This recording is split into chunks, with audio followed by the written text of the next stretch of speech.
Hi, James Harrison here to talk about the next Daily Drumming Influences Revisited. Originally posted in 2012. Today it is Ansley Dunbar. Ansley Dunbar. The original drummer for Journey, some will say Prairie Prince was, but I think Prairie Prince was just there till they got it worked out. Ansley Dunbar, he played with Zappa before, obviously with Journey prior to the Evolution album where Steve Smith came on.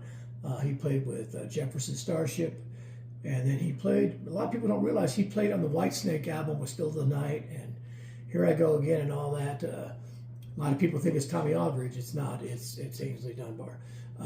He did play with Journey on the couple of tunes on their, or at least one of them on their Rock and Roll Hall of Fame induction. Quite an influence on me. If you go back and listen to some of his stuff, he was definitely, you could tell he was the type of drummer who would have played with Zappa. And early Journey, which was very, very progressive, I think he was fit perfectly. I think when they brought Steve Perry on and they wanted to make everything a little more radio friendly, and if you want to call it like formula oriented and repetitive and less jam oriented, he wasn't necessarily the best fit for that. Now, obviously, he proved that he could play when he went on to play with Starship and Whitesnake and some of those people, that he could play radio-friendly type stuff.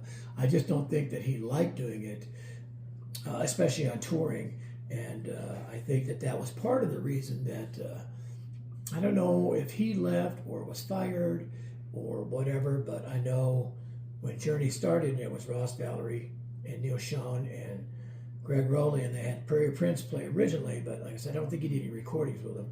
And they had Ansley Dunbar. It was more of a progressive jam-oriented type situation. And I think that was a good fit for him, and he liked that.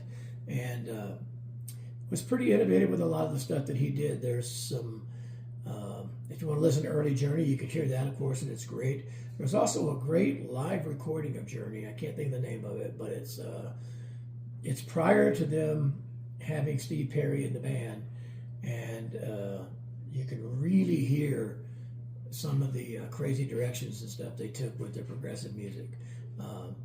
But even so, even in his other music, he played some parts that were great. I think what he did on the first album with Steve Perry, the Anytime and Loving You Is Easy, and that's not it, sorry. Anytime at All. I'm drawing a blank all of a sudden. This always happens when I turn the video on. Feeling That Way and Anytime, that's it. It's great. Of course, Wheel in the Sky, Lights, all that kind of stuff, that's him. But if you listen to what he played, I think A Familiar Stranger with Jefferson Starship is a great drum groove and stuff. And also the parts he played with Whitesnake. I think Still the Night is incredible. It's almost Bonham-esque in a lot of ways, but it's Ainsley Dunbar. So the drummer for today, not my favorite drummer in the world. That'll come up eventually, but one of my favorites. It's Ainsley Dunbar, Journey.